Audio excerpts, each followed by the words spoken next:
Hello everyone, welcome back to the channel. Today we'll be discussing the 12th house of the Zodiac. In astrology, the 12th house is often called the house of the unconscious, and it carries deep, mysterious, and often hidden themes. It's considered one of the most complex houses in the natal chart, associated with both spiritual transcendence and personal undoing. The 12th house governs dreams, intuition, and the unconscious mind.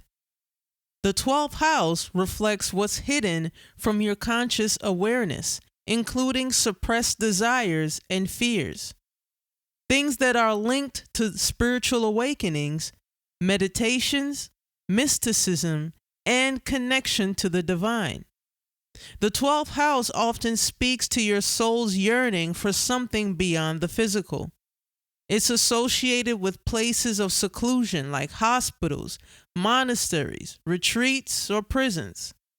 This can represent times when you feel isolated or removed from the world, voluntarily or not. It is also the house of self-undoing and sabotage. It is called the house of self-undoing because it reveals where we might sabotage ourselves unknowingly. Habits, addictions, or mental patterns that need healing or awareness. It is also the house of our karma and our past lives, sometimes seen as a karmic house holding patterns or memories from past lives. This can indicate spiritual debts or gifts you bring into this life.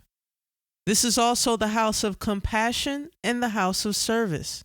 On the positive side, it shows where you can be deeply compassionate, serve others behind the scenes, or do healing work. The 12th house is less about doing and more about being, feeling, and transcending. It's like the backstage of your soul. What's hidden, sacred, and sometimes shadowy. People with a strong 12th house influence often need solitude to recharge and process their inner world.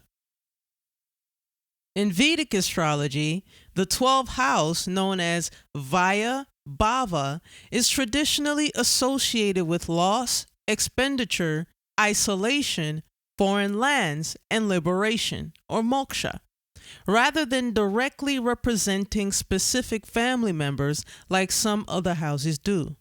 However, it can still indirectly relate to certain familial themes, especially when combined with specific planetary placements or house lords. The 12th house can indicate a separation from family, such as being far away, example, living abroad or in isolation. Emotional or karmic distance from your family, or the loss of a family member if afflicted, especially in combination with Maraka planets or the 8th house.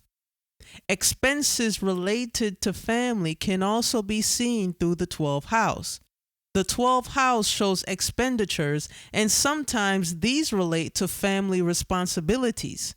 For example, medical bills for your grandparents can be seen through this house, or the cost of your child's education if they live abroad. If you're an immigrant and you have to travel or take your child from one country to the next so that they can go to school, or if you're a student taking a gap year and you wanted to go to Italy or Spain for a year to study Spanish or Italian languages, this can be seen through the 12th house. Then we have bed pleasures and your private life. The 12th house is also the house of bed pleasures and can say something about marital intimacy, hence indirectly influencing your relationship with your spouse. If afflicted, it can indicate lack of closeness or issues in conjugal life. Then sometimes the father-in-law can be seen through the 12th house in certain traditions, especially in certain divisional charts like the D9 Navamsha chart, but this depends heavily on the context of your chart. Since the 12th house is considered a moksha house, it can represent spiritual guides, monastic ancestors, or ancestral karmas tied to liberation or sacrifice. Not family in the usual sense, but spiritually connected figures. If the 4th house, the 2nd house, or the 3rd house lords are connected with the 12th house, this can modify how the 12th house impacts family. A strong 12th house influence, especially if the moon or the Lagna lord is there, often suggests someone who is detached from family comforts or seeks spiritual fulfillment away from the family structure. In some traditions, especially when analyzing the Navamsha chart or the D9 chart, the 12th house can show the father-in-law. This is because it is the 4th from the 9th house, and the 9th house represents the father, so the 12th may be seen as the father of the spouse. And then there's the maternal grandmother in some systems.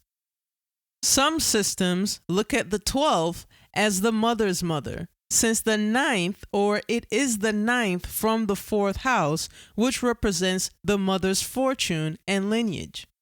Then we have the monastic or absent family members. If your family has monks, nuns, or others who live in seclusion or abroad, they may be symbolized by the 12th house. While the 7th house shows the spouse, the 12th house governs sexual intimacy, bed comforts, and your private life, which reflects one dimension of the marital relationship.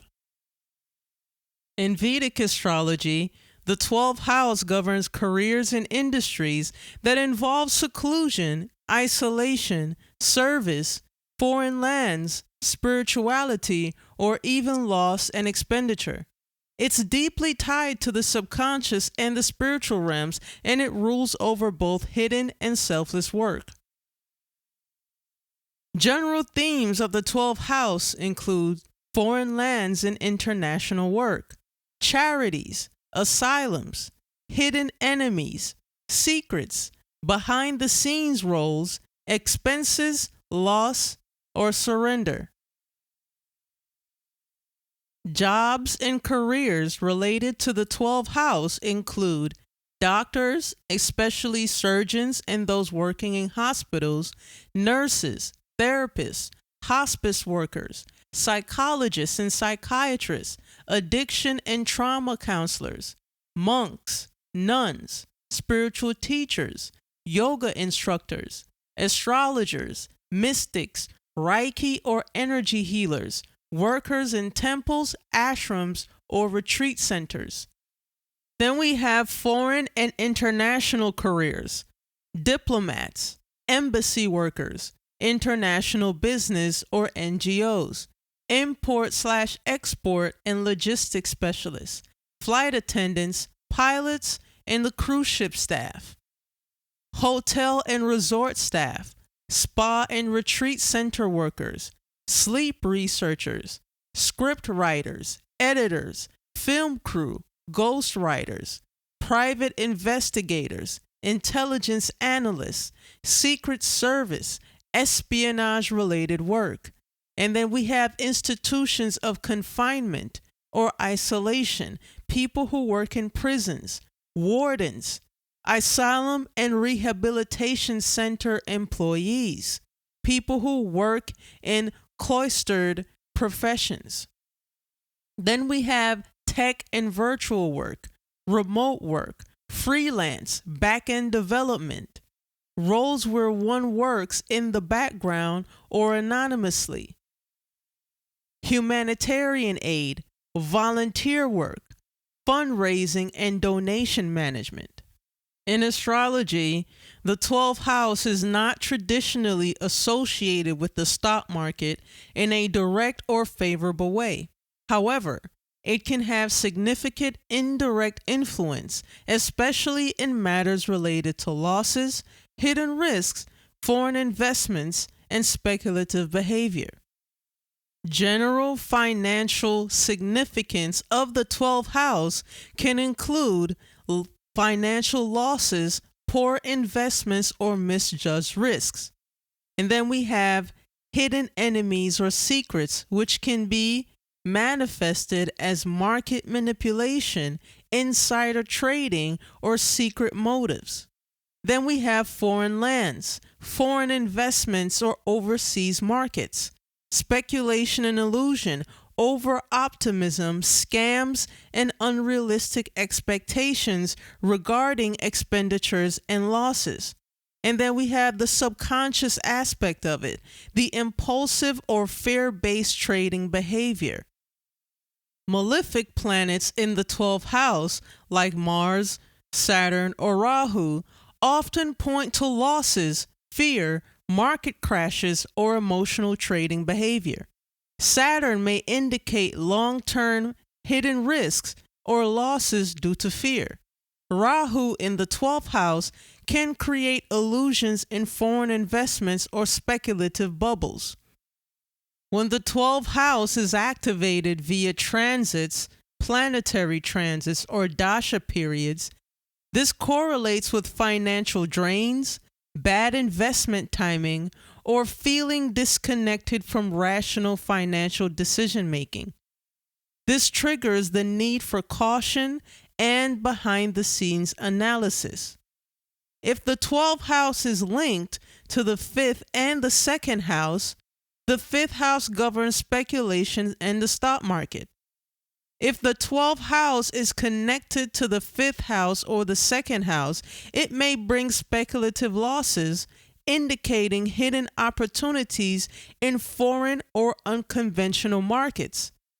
And it may also suggest karmic or psychological patterns driving investment choices.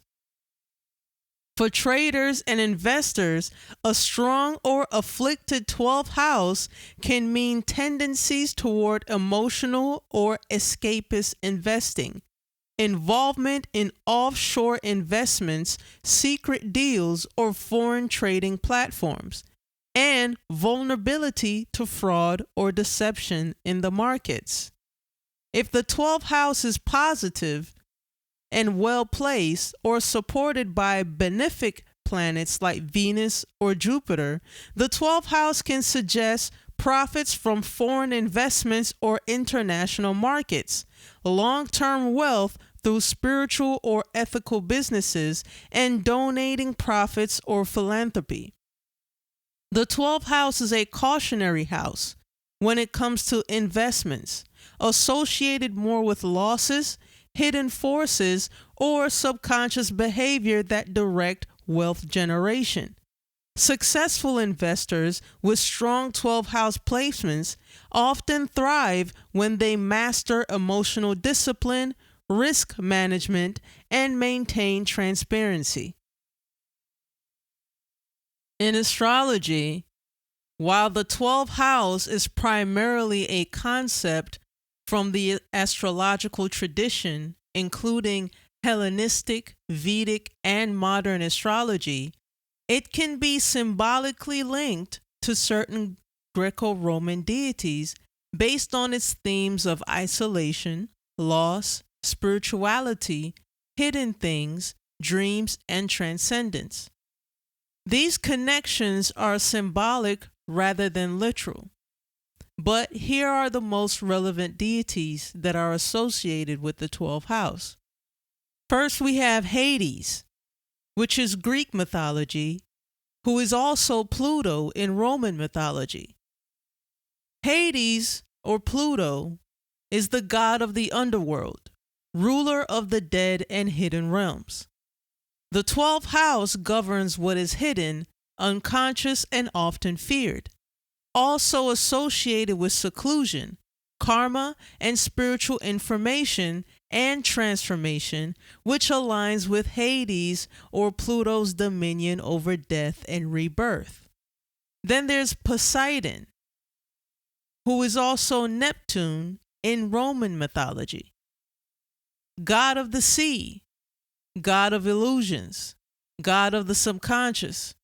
Neptune is the modern ruler of the 12th house in modern astrology. Symbolizes mysticisms, dreams, escapism, and emotional depth, all key 12th house topics. Then we have Hypnos, who is also Somnus in Roman mythology. God of sleep, god of dreams. The 12th house governs the dream world, altered states, and rest. Hypnos embodies the liminal space between wakefulness and unconsciousness. Then we have Morpheus, god of dreams and son of Hypnos.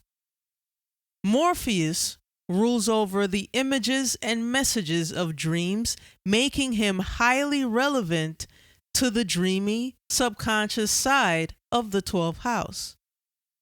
Then there's Heket, goddess of magic, the moon, witchcraft, crossroads, and ghosts, associated with the unseen, the mysterious, and the liminal spaces between worlds, much like the 12th house. Also a protector of those who wander in the dark and are on spiritual paths. Persephone, queen of the underworld, representing transition, descent, and return. Her myth speaks of moving between two worlds, the surface and the underworld, much like the 12th house's link between the conscious and the unconscious. Last but not least, we have Saturn, who is also Kronos in traditional astrology. While Saturn is not a deity of dreams or spirituality, he rules the 12th house traditionally in Hellenistic astrology, explaining or especially when using the whole sign system with Capricorn as the natural ruler. This represents isolation, boundaries, and karmic limitations, resonating with the 12th house's themes of confinement and spiritual discipline. And that's all I have for the 12th house. Thank you so much for tuning in. Don't forget to like, share, and subscribe. Please leave a comment in the comment section. Let me know what you think. Have a good one.